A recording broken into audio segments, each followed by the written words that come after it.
on veut faire un entraînement qui est super efficace mais qu'on manque de temps, ce qu'on peut faire, c'est venir travailler les plus grands groupes musculaires. Oui, effectivement. Puis les grands groupes musculaires sont principalement situés dans les jambes. OK. Donc, on va faire 4 mouvements du bas du corps qui vont être aller brûler un maximum de calories en peu de temps. Parfait. Le premier mouvement qu'on va faire, ça va être des lunges de côté, en fait. Donc, c'est comme si tu allais tomber sur ta jambe droite, puis tu vas la plier en même temps. Donc, comme ceci.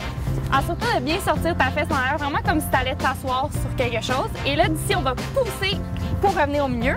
Et là, on va aller faire la même chose de l'autre côté. Donc, tombe, assis-toi et pousse, hop, pour revenir au milieu.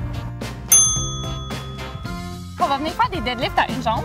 Donc, pour ça, je veux vraiment que tu t'imagines que tu as comme une pôle de métal de la tête jusqu'aux orteils. Fait que si ta jambe lève, ton corps descend. OK? Fait que c'est vraiment d'un morceau comme ça. Fait que tu vas descendre pour venir toucher ton orteil avec ta main opposée. Fait que vas-y.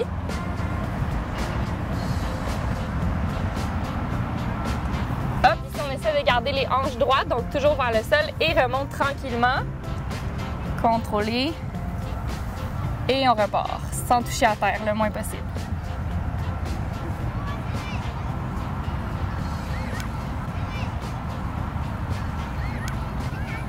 Excellent. Puis ensuite, on change de jambe.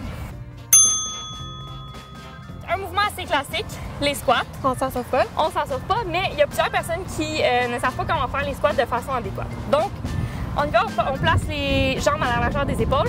Ça s'assure de mettre le poids dans les talons.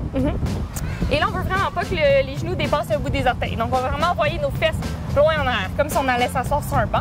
Parfait. Donc, on y va, on descend. On essaie d'amener la cuisse parallèle au sol. Plus on descend bas, plus on vient chercher les fesses. Donc, on descend. Hop, comme ceci. Good. Et si on veut ajouter une difficulté, on peut aussi faire des squats sautés. Donc, hop, réatterrir en squat, saute, squat. Alors, pour le dernier, on va faire 2 en 1. Travailler beaucoup nos stabilisateurs et les fessiers. Donc, en position planche, sur les mains, comme ceci. On va amener notre genou à la poitrine. Hop. Et on va l'envoyer en arrière.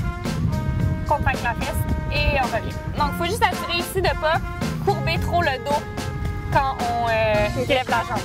Donc, on revient et hop, on contracte la fesse sans courber le dos. Et voilà. Puis, on change de jambe.